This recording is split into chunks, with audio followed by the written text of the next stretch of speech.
Banyak Bah, ancaman-ancaman gitu Bah. Hah?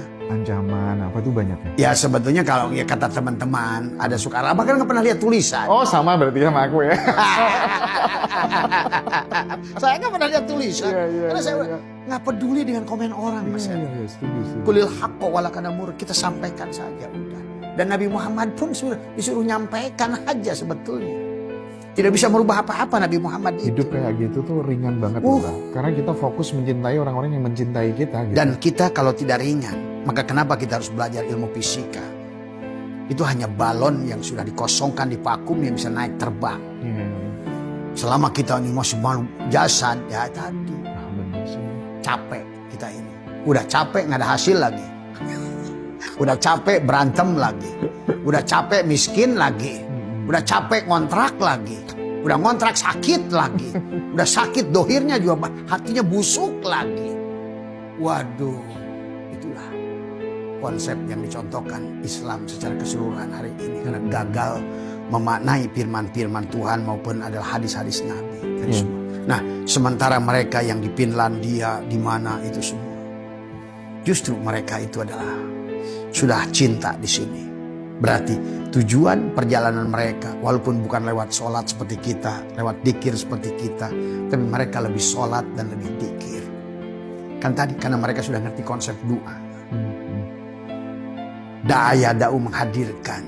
Buktinya dia apa menghadirkan? Menyayangi semua makhluk. Ujung-ujungnya. Maka di penghujung perjalanan rohani itu cinta, Mas Hendra. Itulah kenapa lambang cinta itu kata Abah juga kayak dua tapi satu. Dia sudah Nurullah dan Nur Muhammad. Kembali pada konsep alam, awal. Pada saat dia ingin dikenali. Dia terjali pada Muhammad. Pada rupa Adam. Nah tugas kita dalam menguliti si Adam tadi. Pengakuan identitas pada Aqua, pada Pit, pada Limanral, pada apa semua. Dan juga sama memandang pada setiap makhluk. Itu pandanglah sebagai Nur Muhammad semua. Karena kalau tidak dipandang sebagai Nur Muhammad. Karena semua itu sesungguhnya adalah kullu syai'in halikun. Illa kata Allah kecuali Nur Muhammad yang tidak rusak. Maka selama kita kembali pada hakikat Nur Muhammad berarti kita sudah kembali pada fitrah kita, ruh yang ditiupkan kepada kita. Bah, iya. Ini mungkin di segmen terakhir ini, Bah. Abah tadi kan sempat singgung tentang sabdo palon sebagai janji gitu. Selama ini itu kan banyak dikatakan, enggak itu hanya khayalan aja, mana buktinya nggak muncul-muncul gitu kan ya. Menurut Abah ini akan real 2027? Iya, tapi kan sabda palonnya sudah mukanya sudah beda, Mas Hendra. Okay. Iya, inilah yang harus dipahami kata Abah tentang orang yang bermimpi Nabi Muhammad. Oh, kenapa Nabi Muhammad itu wajahnya beda-beda? Karena yang kamu pahami di dalam Ahmad pun ada Muhammad, di dalam Musa pun ada Muhammad, dan Muhammad itu bukan manusia. Tadi maka ada orang saya bermimpi Presiden itu Soekarno. Iya, kamu pada saat itu di zaman Soekarno, maka muncullah wajah Soekarno sebagai presiden. Tapi yang hidupnya di zaman Habibie, munculnya Habibie wajahnya. Iya. Karena yang ada istilah Nabi, ada istilah Rasul, dan Rasul itu hanya satu. Itulah Muhammad, Nur Muhammad yang ada itu presiden. Maka orang kalau sudah konsepnya bukan kepada sosok berarti sudah selamat. Adapun penjabatnya bisa manusia. Tadi semua, ya. Tadi Adam cangkangnya, Muhammad dalamnya, gitu kan tadi. Idris cangkangnya, Muhammad dalamnya. Maka kemarin waktu Abah di Malaysia, mereka senang tuh kata Abah. Prime Minister itu satu. Tun Abdul Rojak, Mahathir Muhammad itu pejabat presiden. Itu semua. Kamu jangan terjebak pada sosok yang panahnya. Tapi Muhammad itu bukan manusia. Apakah Prime Minister itu manusia? Ya bukan. Apakah Presiden itu manusia? Ya bukan. Maka kata Allah, makana Muhammadun aba ahadin min rijalikum. Muhammad itu bukan bapak dari seseorang. Enggak, tapi teman-teman di Malaysia bisa nerima penjelasan bisa. itu. Karena mereka kuliah kanan banget gitu maksudnya. Oh, di sana itu ekstrim. Walaupun masyarakat itu kata Abah malah tauhid Malaysia itu. Cuma negaranya belum boleh membolehkan. Tapi nanti akan jebol. Jebol ya Pak? Akan jebol. Brunei jebol gak Pak? Oh, udah jebol Brunei. Tadi semua. Jadi intinya bahwa dunia ini nanti di 2027 itu akan jebol semuanya. Karena dia, Tuhan, sang kehadiran ingin nyata. Yang sekarang ini tadi dirampok oleh manusia yang merasa ada. Nah, ini. Maka inilah kebangkitan, kiamat. Kiamat. 2027 kiamat ya Pak? Ya sudah mulai kiamat, tapi kesempurnanya kiamat, ya sebetulnya nggak ada selalu hubungan dengan syariatnya. Kata Nabi kan kata Jibril, bumi ini tidak akan lebih dari 1500 tahun akan kiamat. Sekarang hitung berapa? 1447. Berarti ada dua hadis yang menjelaskan kiamat, satu dari Mu'ad bin Jabal, satu dari satu lagi dari Anas bin Malik. Yang satu mengatakan 1477, satu mengatakan 1407. Karena kata Nabi di bawah 1500 tahun. Sekarang berarti berapa tahun lagi Mas Andra? Coba selaraskan dengan apa yang dikatakan NASA. Selaraskan apa yang dikatakan oleh oleh mereka. Bahwa mereka sudah hitung kapan benua Antartika dan tidak akan mencair itu. Oke. Tadi semua. Tetapi yang akan dibangkitkan oleh Allah itu adalah bukan menghancurkan bumi, mengganti penumpang. Jadi 2027 itu sebuah kebangkitan besar gitu Kiamat. Ibaratnya kiamat gitu ya. Kiamat. Kembali bangkit nurani, kembali bangkit budi pekerti, agama budi dari semua. Inilah yang akan kembali lagi Pulau Jawa kepada Surawisesa. Maksudnya Surawisesa? Itu anaknya Prabu Siliwangi. Oh iya. Yang tadi punya benderanya begini. Akan kembali yang setiap bendera itu ke atasnya Trisula, ke sininya Trisula. Jawa juga sama. Nah, sama. Sama. Seluruh dunia, kalau semua agama itu Trisula kok. Itu akan bangkit lagi. Silih Asah, Silih Asi, Silih Asu, Silih Wangi. Yang sekarang ini manusia sudah terdoktrin, gak sadar menjadi Dajjal. Kenapa disebut Dajjal? Bermata satu. Karena dia hanya memandang Allah itu ada dari sudut kebaikan. Padahal dia tidak sempurna memandang Allah itu. Ada sifat yang lain. Hanya yang dia sukai saja. Dia menolak yang dia tidak sukai. Dajjal. Tapi itulah setelah Dajjal akan turun Imam Mahdi. Maka tadi jangan cari-cari Imam Mahdi di luar. Tadi semua. Walaupun sekarang pun sudah ada Imam Mahdi. Nah ini Imam Mahdi juga. Yang memberikan hidayah. Pencerah. Nggak usah. Jangan terlalu diagung-agungkan sosoknya. Al-Mahdi itu ada pada setiap diri individu. Maka lihat dalam Thariqat Samaniyah. Ahad, Jatullah, Ahmad, Ruhullah, Muhammad, Habibullah. Al-Mahdi, Khalifatullah. Jadi Al-Mahdi itu fi'il manusia yang sudah mendapatkan petunjuk. Al-Mahdi itu. Yang sudah bebas dari Dajjal. Sudah bersama dengan Isa. Abdullah ruhnya itu. Penuh kasih sayang. Penyayang. Pemaaf. Semua. Sebetulnya. Akhirnya dia lahirlah kiamat. Orang itu. Tadi. Jadi diawali dengan mengeringnya Danau Tebrias. Artinya menghilangnya kesadaran. Muncullah Yajuj wa Majuj karena dukhon di pikiran, karena doktrin. Kabut di otaknya, itu kata lagu Ebit mah. Gitu. Kabut. Mengapakah engkau meliputi matahari? Nah, itu kan pekat. Nah, itu kan tadi Saya tuh baca komen-komennya teman-teman yang live itu terharu gitu. Pada rindu, pada seneng banget sama Abah. Iya. Terus setelah itu kan Ya'juj, kemudian akhirnya masuklah kita ke dalam setelah Ya'juj wa Ma'juj kepada Dajjal. Kan tadinya kiri, kanan. Kan Dajjal itu mata satu, nolak kiri, nerima kanan, nolak kiri. Akhirnya menuduhlah penyakit kulit, kafir, Hindu, murtad, semua. Penyakit kulit itu Pak ya? Penyakit kulit. Tadi. Kurap. Makanya kita pun penyakit kulit kan, kurap, kadu, kan gatel itu. Dikit-dikit gatel, lihat orang beda agama, gatel. Lihat orang beda cara, gatel. Padahal Tuhan sendiri di Quran itu ada dua istilah. Syariat itu satu, syara'a, mansakan, cara. Jadi jangan nyalahkan cara orang. Itu pun syariat. Ngertikan syariat bukan ngertikan syariat, syara itu fikih. Fikih itu buatan siapa. Dan itu pun kalau Abah sudah buka nanti sejarahnya, ternyata Imam Syafi'i pun dipitnah. Wah iya. Karena ini kan perjalanan ini 1500 tahun, makanya kiamat 1500 tahun nanti. Bubar semua 2027 itu nanti. Maka Abah bilang, kenapa Abah proloh dari tahun 2025 sampai 27 itu untuk membawa, mengantarkan mereka masuk pada gerbang kesadaran baru. Oke. Dari semua. Dan teman-teman, buat teman-teman nggak usah khawatir gitu ya, yang pengen jumpa dengan Abah, nanti kita akan bongkar yang dalam-dalam semuanya, ya. Itu nanti kita akan mungkin banyak sekali teman-teman ya, ratusan orang akan berkumpul bersama untuk ketemu sama Abah ya, di Jakarta, di Surabaya, di mana-mana untuk mempercepat kiamat 2027 ya Pak. Ya, karena kalau nggak nanti mereka akan panik. Betul. Nanti yang kata Abah yang akan banyak panik itu dari kalangan pesantren. Oh iya, karena mereka itu beragama dengan dogma. Selama ini hanya tahu dari kitab gundul, kitab kuning yang dianggap sebuah kebenaran, yang nanti akan terbuka faktanya. Siapa yang nyetak itu? Gitu tadi semua. Maka kenapa hari ini banyak kitab-kitab itu berseberangan dengan Al-Quran? Betul Mas Hendra. Inilah sebuah kekuatan dahsyat yang mencengkram manusia 500 tahun.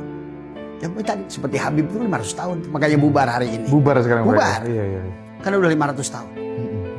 Jadi Habib itu bukan oleh siapapun, oleh dirinya sendiri, oleh kelakuannya sendiri, yang akan akhirnya nggak sadar. Aku malaikat ternyata bertaring berdarah di sini. Saya ini malaikat tapi wajahnya Dracula kan gitu. Nah itu langsung. Jadi yang membubarkan diri mereka lah diri mereka sendiri, akhlak mereka. Kakinya Habib yang gila tuh lebih mulia daripada 72 ulama. Ya kan? Kan muncul sekarang. Nah itulah. Tapi hari ini ya sudahlah, karena kita pun tidak boleh membenci siapapun. Yes. Tapi inilah pelajaran yang ditujukan oleh Tuhan. Semua kan diizinkan sama Tuhan. Betul. Ekspresi juga gitu kan. Betul. Maka bagi Abah nggak ada kebencian kepada mereka secara zati. Meskipun sudah rugi 1 miliar ya. Nggak ada masalah. Nggak ada masalah. Dan itu pun atas kehendak Allah nggak, Mas Hendra. Nah itu. Maka itulah kalau Abah memandang masyarakat selalu itu syariat dan hakikat. Ini yang paling aman dalam hidup, kata Abah. Kalau melihat orang, kebaikan dari orang, pandang syariat. Supaya kita bisa berterima kasih pada dia. Tapi kalau lihat kesalahan orang pada kita, pandang hakikat. Allah sedang mendidik saya. Wah itu ilmu bagus banget, sumpah. Iya. Tapi kalau kita yang sebaliknya, kepada kita pun harus pandang kita syariat dan hakikat. Kalau kebaikan-kebaikan yang kita lakukan, ketaatan, sholat, apapun lah judulnya, pandanglah hakikat. Allah yang sedang memberi saya kelakuan itu.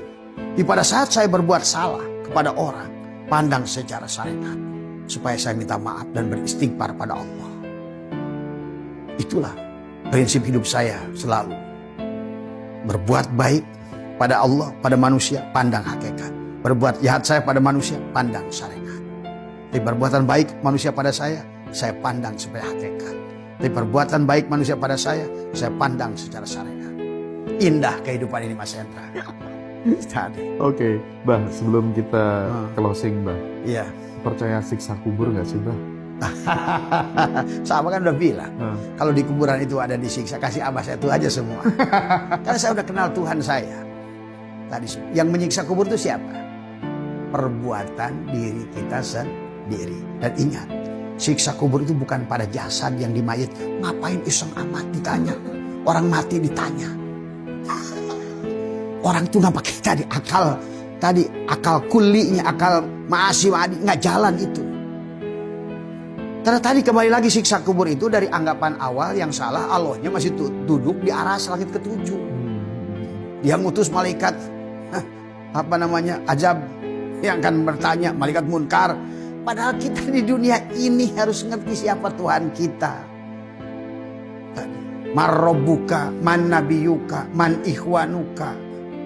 Tapi bener nanti ada pertanyaan kayak gitu. Ya sekarang. Sekarang bukan nanti setelah mati. Bukan. Kan ini kuburannya tubuh. Kuburan. Jadi siksa kubur itu ada tapi dalam kehidupan. Kan tadi ibaratkan rambut dibelah 7. Maka lihat, saksikan setiap hari. Abah menyaksikan siksa kubur. Abah menyaksikan neraka. Tadi maka Abah juga termasuk menyaksikan orang hukum kisos Allah dohirkan. Orang yang membunuh akan dibunuh. Itu kisos Mas Hendra. Jadi Quran itu real. Orang menyakiti akan disakiti. Orang membantu akan dibantu. Karena tadi. Jadi manusia itu adalah yang menyiksa dirinya adalah perbuatan dirinya itu. Karena tidak selaras dengan hukum Tuhan.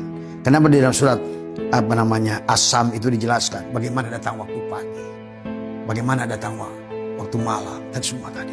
Sampai di nanti pertanyaan yang ketujuh, wa nafsi wa masawaha falhamaha fujuraha wa taqwaha qad aflaha man zakaha. Sudah pasti untungnya tidak ada siksa kubur itu. Maka Allah jawab di surat Al-Imran kalau nggak salah, wasari'u ila magfirati mir rabbikum wa jannatin arduhas samawati wal ardh. Berarti kalau gitu, kalau seandainya semua dunia ini surga, di mana nerakanya Mas Hendra? Di mana siksa kubur? Siksa kubur itu kamu yang bikin. Kamu menyakiti, ya hari ini akan itulah siksa kubur. Karena kalau ngerti manusia itu jiwa. Jiwa itu tidak bisa disakiti kecuali pada jasa. Itulah memberikan alasan juga kenapa kita diulang. Ilaihi marji'ukum jami'an. Manusia itu harus kembali pada Allah, wa'dallahi haqqo. Tadi. Kemudian kata Allah summa yu'iduhu, dan kemudian diulang. Tadi untuk menerima siksa kubur. Tanaman baikmu akan kau panen. Kalau dulu membenci orang, ya sekarang siap-siaplah kamu. Jadi kalau tadi banyak tamu ke Abah, kenapa kamu sekarang ini disakiti? Bu, itulah perbuatan kamu. Saya menyaksikan tadi seorang ibu. Tapi saya dalam pandangan saya lihat dia bapak-bapak. Dalam pandangan Abah dia bapak-bapak? Bapak-bapak. Saya melihat kehidupan dia yang sebelumnya di past life-nya. Dan dia pun akhirnya melaku di belakangan. Kenapa Bah sekarang ini saya tertarik dengan perempuan? Ya Allah. Dia itu pekerjaannya terapis. Setiap saya terapis perempuan, dada saya bergetar. Karena dia udah punya anak 2. Itulah saya jelaskan ke dia. Bu, ibu itu baru reinkarnasi. Di kehidupan sebelumnya, ibu itu adalah laki-laki. Dan Abah sudah melihat tadi ibu. Ibu itu seorang yang berkumis. Tadi semua. Tadi semua. Bah, sebentar Bah. Ini karena relate banget dengan apa yang saya alami gitu ya. Jadi saya tuh punya kenalan. Iya. Dia sendiri juga sudah ngobrol sama saya gitu. Aku tuh nggak tahu Mas, dari kecil tuh ya kayak nggak tahu feminin gitu, feminin banget gitu. Kalau misalnya meninggal orang tua, ya banyak saya pun juga ditinggal sama orang tua saya, bapak saya dari kecil, tapi saya juga normal-normal aja gitu. Dan dia tuh kayak nggak sama perempuan juga nggak begitu tertarik begitu. Nah, mungkin kejadian-kejadian seperti ini itu dipengaruhi oleh kehidupan dia sebelumnya atau bagaimana? Dan kalau misalnya dia juga pengen normal, maksudnya tuh pengen nggak kayak gitu. Ikut praktek saya tadi, menghapuskan karma yang tercatat wanaktubu maqaddamu wa asarohu. Karena kehidupan ini Mas Hendra akan diputarkan, dada kita ini kayak proyektor film Mas Hendra. Apa yang sudah tercatat di inilah besok yang akan terjadi, itu susah atau senang. Dari catatan-catatan kita baik di kehidupan ini maupun di kehidupan lalu. Maka tadi manusia itu sampai Nabi berkata ada yang disiksa di neraka itu selama-lamanya. Karena dia lahir tidur lagi. Lahir tidur lagi. Dan Abah menyaksikan orang yang sudah padahal udah ratusan ribuan kali reinkarnasi tetap menderita. Bahkan akhirnya harus berpindah wujud Mas Hendra. Pada wujud yang bukan wujud manusia. Dan besok kalau Mas Hendra mau bicara reinkarnasi, Abah akan bahas secara kitab dari semua. Sip Bah, itu yang ditunggu Dan teman-teman Quran, semua Bah. Quran begitu jelas menjelaskan itu. Rinci Quran itu. Kisahnya dilengkapi oleh Allah tentang itu. Termasuk juga Ashabul Kahfi itu. Itu jangan dikira. Nah itu karena akalnya nggak pakai akal kuli, dia pikir tidur aja di gua 300 tahun. Coba. Terus dia keluar bawa uang.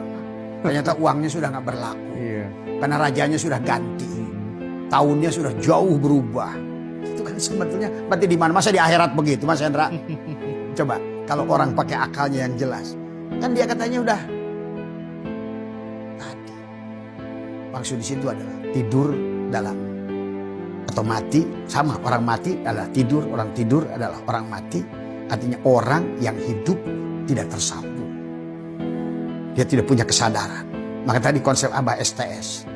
Sekarang ini persoalan manusia harus dikembalikan kesadarannya. Karena pada saat kesadarannya ada di tubuh, berarti kesadaran ruh. Kalau tubuhnya 100%, kesadaran si jiwa 0. Berarti kesadaran Allah 0. Dialah makhluk jasa di dunia ini. berjalan dengan segala kesusahannya, maka dia harus siap mematikan diri. Walaupun memang harus perlahan. Tidak mungkin sekaligus. Dan memang dunia ini seperti ini dikehendaki Tuhan. Maka tadi kenapa tasyakuran bagi agama apapun pakai tumpeng, Mas Yan. Jadi tidak mungkin semuanya harus sadar sekaligus. Ya nggak rame. Inilah. Maka kenapa selalu dikerlambangkan gunung. Gunung itu kan kecil di atas, besar ke bawah. Tasyakuran nasi tumpeng. Ujungnya kecil, ke bawah besar. Artinya itulah yang disebutkan dengan kesadaran nafsu amaro harus naik pada nafsu lawamah, kepada mulhimah, kepada mutmainnah, kepada roh dia, pada mar dia, sampailah pada kamilah yang sampai di puncak itu sedikit. Maka tadi di candi Buddha itu kamadatu, artinya manusia dengan nafsu, semuanya hanya makhluk aja. Naiklah rupa datu, dia mentuhankan bentuk semuanya. Ingin mobil begini, ingin mobil semua, supaya manusia pun dituhankan. Ini rahib saya, ini pendeta saya, ini kiai saya, ini mursyid dalam wajah itu. Padahal kembali pada Tuhan itu naikkan pada arupadatu. Maka pendeta Buddha itu dari bawah mulai begini, kemudian begini, kemudian begini, kemudian begini, kemudian di penghujungnya begini. Tadi semua kosong. Tapi inilah yang harus elemen ini harus dipahami. Ininya jari, jempol dan jari ini menyatu. Tapi 3 jari ini adalah orang kaya, agnia, pukoro, masakin. Setelah kamu begini, kosong. Maka semua patung itu di lantai atas itu mau arah timur, barat, begini semua. Kalau di bawah kan kelihatan patung itu berbeda. Kapan kamu di barat, dia kemana menghadapnya. Kapan di timur, beda lagi. Naik lagi, begitu. Tapi kalau sampai di puncak, yaitu yang murtad tadi semua murni tauhid, sudah merdeka dari hukuman gonjang ganjing hukum alam ini. Silakan dunia ini kayak apapun, sudah bahagia dia, sudah lepas di situ.